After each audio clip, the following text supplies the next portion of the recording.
بسم الله الرحمن الرحيم الحمد لله الذي أنزل على عبده الكتاب ولم يجعل له عوجا قيما لينذر بأسا شديدا من لدنه ويبشر المؤمنين الذين يعملون الصالحات أن لهم أجرا حسنا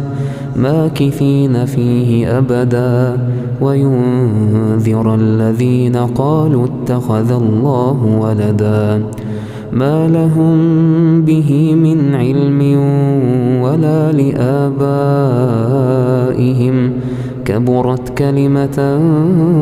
تخرج من أفواههم إن يقولون إلا